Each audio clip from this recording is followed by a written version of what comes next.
నమస్తేనా, నేను మీ తమ్ముడు గణేష్ని. ఇవాళ అయితే మన అడ్డతోటలో రావడం జరిగిందన్న. వచ్చామన్నా, కానీ వచ్చినా చాలా బాధపడ్డానన్నా. ఎందుకంటే అన్న ఒకసారి చూడనన్నా, ఇది కరెక్ట్ చేతికి వచ్చే టైం అన్నది. మన పొలంలో మన పంటలోనే మొట్టమొదటిగా వచ్చిన గెల అనేది. కానీ ఇక్కడ ఏమనుకున్నానంటే అన్న, గెల వస్తుంది కదా, గెలని మన దేవుడికి ఏదో కానుక ఇచ్చుకుందాం అని చెప్పి అనుకున్నాను అన్న.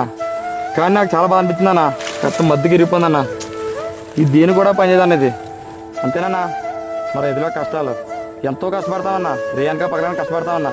ఇలా చేతికి వచ్చే టైంలోనే ఏదో ప్రకృతి విపత్తులు వచ్చి, తుఫాన్ వచ్చి, గాలి వచ్చి ఇలా పంటలే తనుకొని పోతాయన్న. ఇలా అయితే మేము ఏం కష్టపడతామన్నా. కానీ మీరే చూడండి అన్న సరిగా, ఈ గెల దేని కూడా పనిచేయదన్న. చాలా లేదగలన్న. ఇది మంది నరుక్కొని ఆ గుట్టును గుట్టును పారేయాలన్న. దేని కూడా పనిచేయదన్నది. మీరు మాలాడి రైతులే కదన్నా సపోర్ట్ చేయాలి. ప్లీజ్ అన్న, మాలాడి రైతులు సపోర్ట్ చేయండి అన్న. మా రైతులకు బాధలు అందరికీ మీకు అందరికీ తెలియాలన్నా. మీరు అందరికీ షేర్ చేయండి అన్న, సబ్స్క్రైబ్ చేయండి అన్న ప్లీజ్.